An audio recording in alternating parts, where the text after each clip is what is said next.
From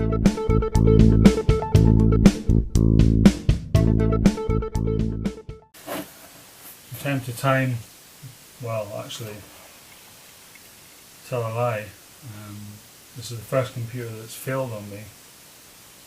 Now and again computers do go. There's a motherboard that went, and this is the replacement motherboard I've got. The problem is, I'll just get the I/O shield and I'll just show you.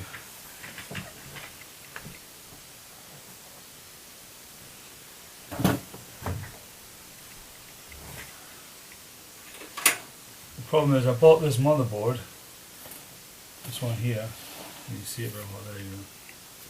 And it didn't come with one of these. This is called a backplate I/O shield, which is very, very annoying. So when you're buying, I mean it's a cheap motherboard, it's a Gigabyte motherboard, still good. I haven't not had a proper look at it yet, but all the capacitors seem good. There's nothing that seems untoward about it. The clips are still very good. The RAM clips, they're still strong. I just checked the BIOS battery, pop that out. It's very, very frustrating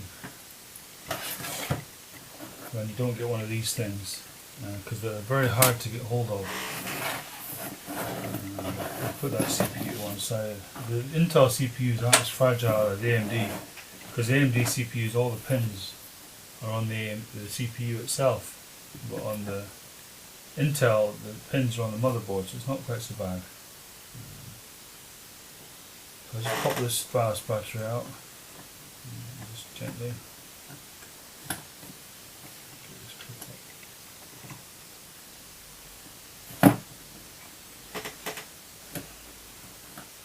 I've got this little tester. I've done a little video on the tester. I'll just test the battery.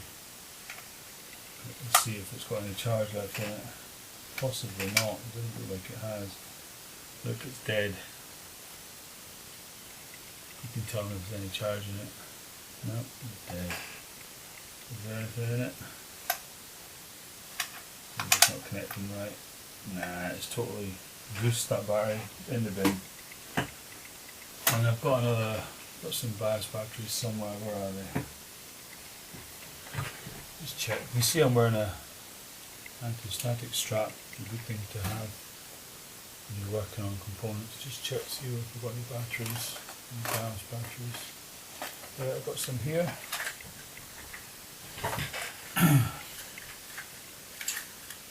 So I'm a little bit frustrated when I'm getting an I/O plate. I've just see if I can get one from Germany. Just emailed the guy just now and see if I can get one. See the difference?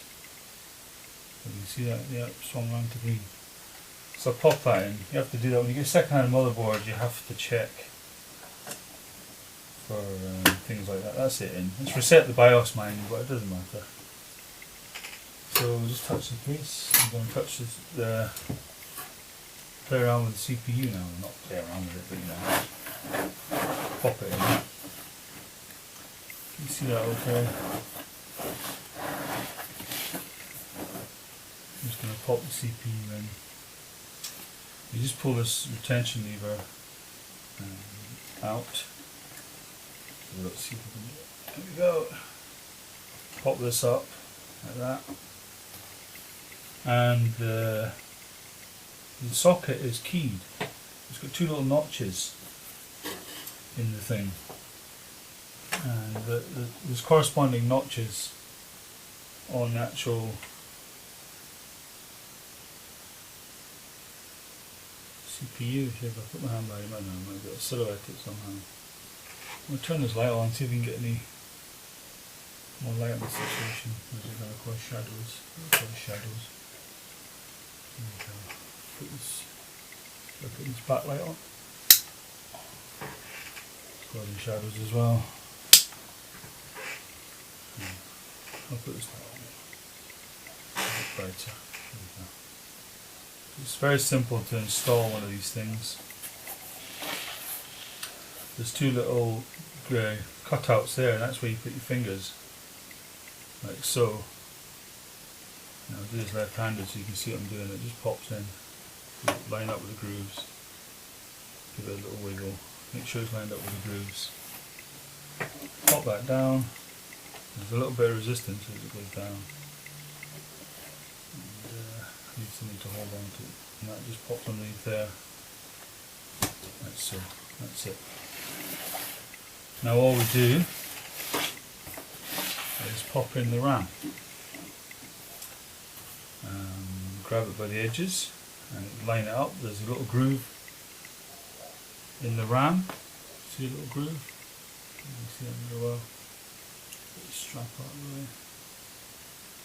There's a little, like a little notch in it, and there's a little corresponding notch on the slot. It just fits in. It'll only go in one way. You have to make sure it's lined up before you press down on it. Press down on one side, press down on the other. You should hear it click. That's it. That's them. That one in.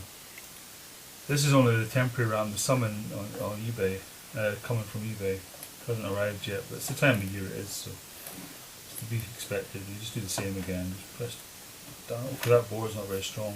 There you go. Just press down it. That's it. That's it in. Now I'm going to fire this up outside the box. I've got a little start button here. You can either use this power supply, or I can use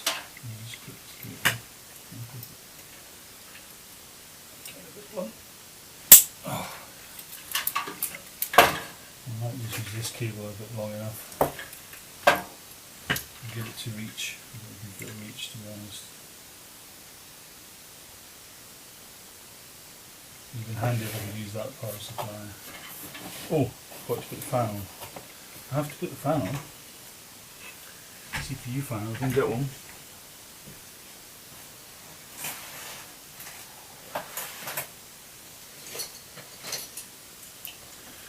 There's a CPU fan here.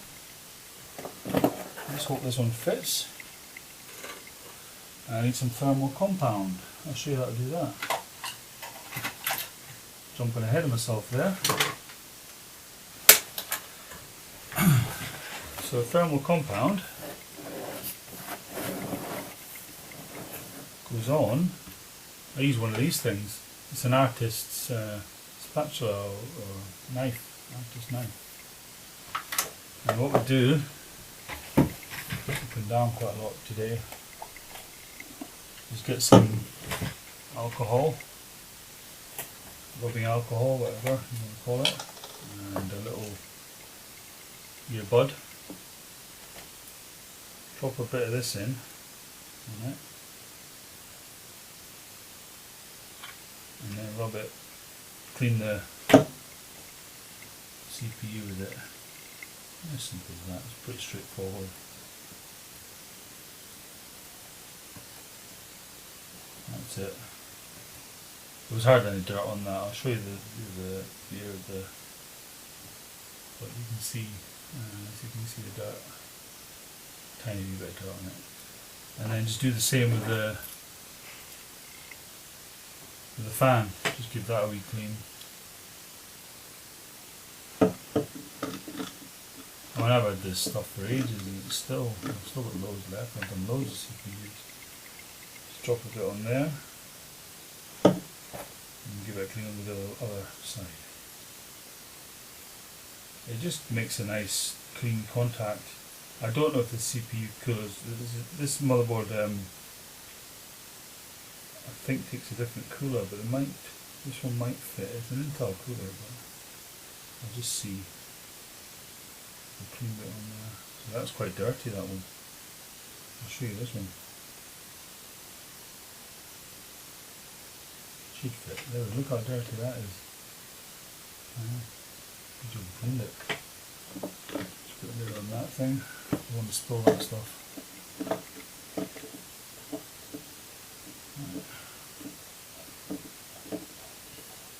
Because this is the cooler I was going to put on. That's what the other motherboard had, the one that failed. pop a little bit of thermal compound on. And it's tiny little, we don't need much. I just put a little dab in the middle. That's it, that's all I put on. Maybe. Everybody has their own way of doing things, this is the way I do it. And then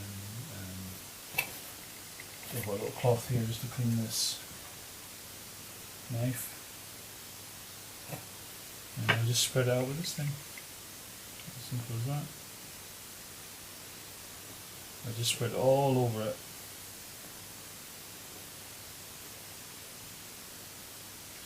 Try not to touch anything else but the CPU. So you're not getting thermal compound or anything else.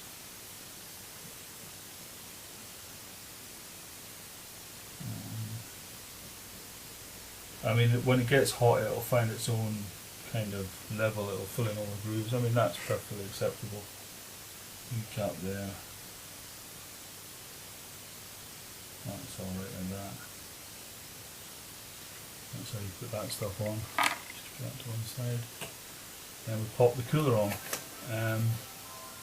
The CPU fan header is there, so we want the cable to go basically out of the way of the fan like that. That would be fine like that. These have to be turned in a certain way, so you turn them back. I've had this cooler on and off, so these little things, if you've had the cooler off, you have to turn them back to the original position and pull them up a bit, so that these little, see the little tags on the bottom, these little things push through the hole, and then this pushes down these little things, a little piston, and it pushes these little tags out. So pop this on. It should be quite straightforward. Like I say, I don't know if this is the right, it is an Intel cooler, but I don't know if it'll fit this motherboard. I'll just try it. Because this motherboard's not very, this box isn't very good. I'll get a different box.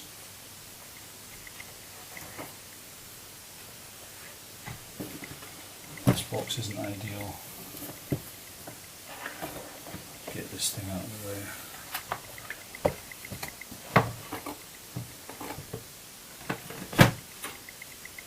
Get this big box, it's too soft. Get this is better. Yeah. That's much better. And then just pop the cooler on. Let's see if it snaps into position.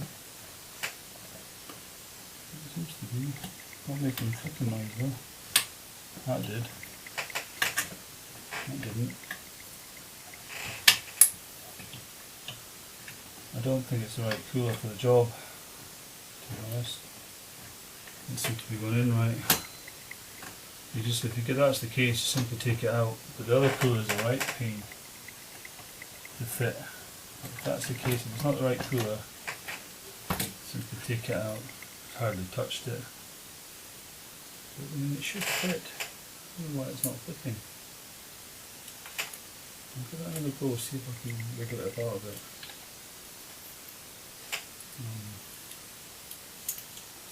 Or should I just fit the one that I know fits? I think what I'll do is I'll fit the one that I know fits.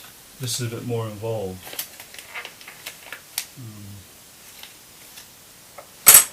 It has a back plate on it which pops in through the back of the board. It's perfectly square, it just pops in through the back. Just line it up with those holes and find them. Like so, that's it, it just pops through. You just sit it down. And this cooler, you better to use the right thing, I suppose. And it has little circlips. I don't know if I need to put them on. I think if you screw it down, it'll pull the back plate up. I think these little clips are just for, just came with the factory. I see how difficult it is to put them on. It's really difficult to put them on because they're absolutely minute. And I don't think there's any easy way of putting them on, you know. I'll tidy up a little bit. Use my arm. I believe that's horrible, that. It's really dirty, that cooler. Now I have to clean this cooler. Forgot about that. Give this a wee clean. Another earbud. And a little bit of this stuff. Just get it clean up. This will probably be quite dirty as well. Yeah, it is. Oh, it's working.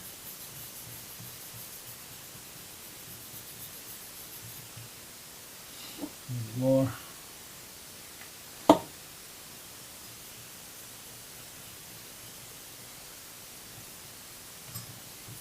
I think this cooler was quite quiet as well, so, and I do think that other one was second hand. I mean, it's a refurbished machine. So you notice I didn't force anything because it wasn't fitting. I didn't try and force the issue. If it doesn't fit, it doesn't fit. That's the end of it. So what I'll do, try and put these little clips on. Very difficult to put on. Oh my goodness, here we go. I think it just fits on there. I don't know if it's worth it. They're almost impossible to put on. Pretty big hands I have. And that one there is going to be easy to put on. You just put it on the board and it says. Try that. Even if I just put two on, one on the side. That went on quite easy. I was quite surprised at that.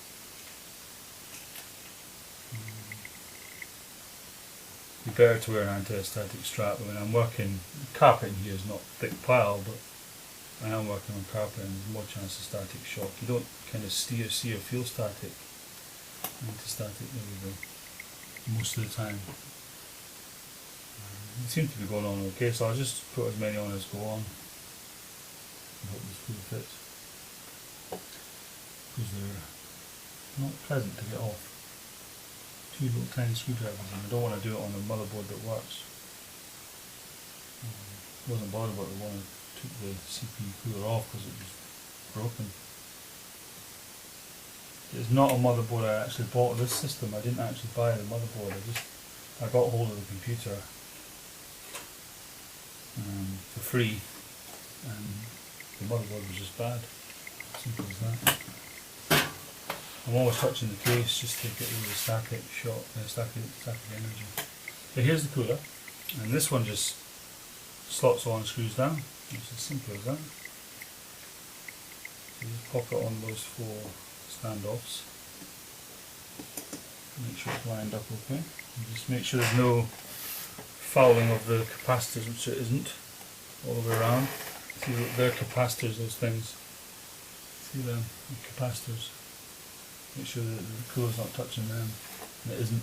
And this cooler just screws down. And it's sprung. To start one off, do the opposite side. You need to put a little bit of pressure on this, just to get it started.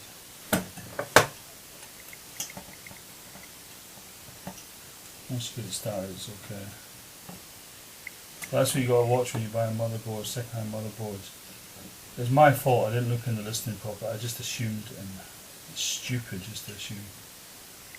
I just assumed it would have an I/O shield. What I showed you. So I'm a little bit frustrated by that because I've had nightmares with the I/O shield. The motherboard's useless without it. That one's fully tightened down. What you could do is you could make a PC on a board. You don't need an I/O shield.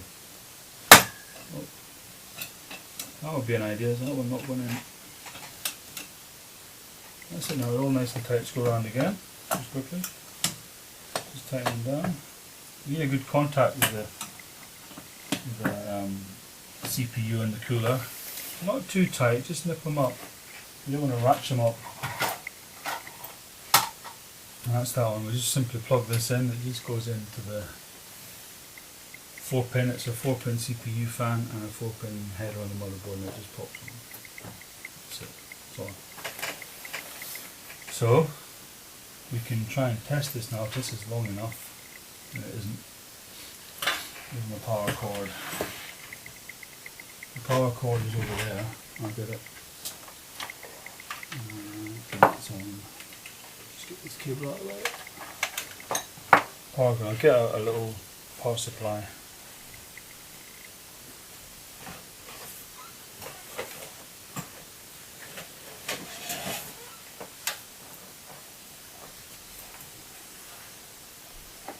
I've got a power supply here. There's a good thing about what you should look out for with a power supply, one that's got a switch on the back. On-off switch, so in this situation you can switch it off without having to worry about the mains. You just plug it in, there's a 4-pin at the back. I'm just going to test it, see if it works. There's no point even ordering an I/O plate if it doesn't work.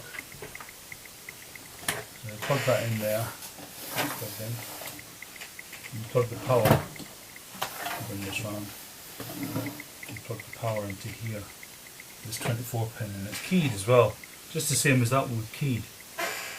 There's only one way it'll go on. Just pop it on, it clips on, that's on. And make sure everything's out of the way of the fans. Then you get the start switch, power switch, and put it on the power. The power is usually the torch. I don't see so great these days. I've got magnifying glasses and stuff. And the power is that one. Well, 1, 2, 3, 4. That one there. That's the power switch. I'm just going to have a look at. Actually, I'll turn that. Close that off. Close that off.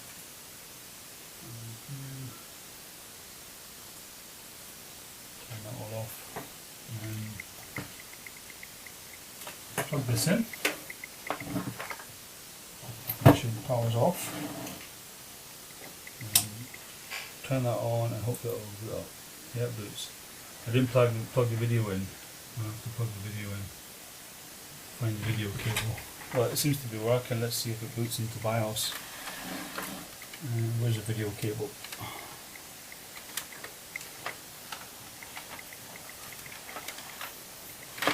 I'm not very well prepared today, but I just thought I'd make an impromptu video. It's basically about I/O shields, but it's developed into how to put CPU in, how to put RAM in. Oh, dropping everything here. Drop it again. Cables are a bane, I tell you. There we go, I got it. A bane and a pain. Speaker back up. This out of the way. Right, let's see if we get any booted into BIOS, eh? Just plug this into the monitor. There's the monitor. There we go. Turn the monitor on. We have a BIOS. I don't know if you can see that very well. I'm trying to bring that over.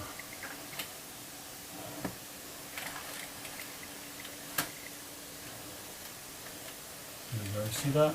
We've got a BIOS there. It's Intel Core 2 Duo. What else does it say about it? 2.6 gigahertz. But it's booted into BIOS, which is brilliant. The motherboard works fine. It's quiet. The power supply isn't quiet, but the motherboard's quiet. And it works. Brilliant. I'll get on with the system now. I'll have a pause here and I'll get right back to you. Thank you.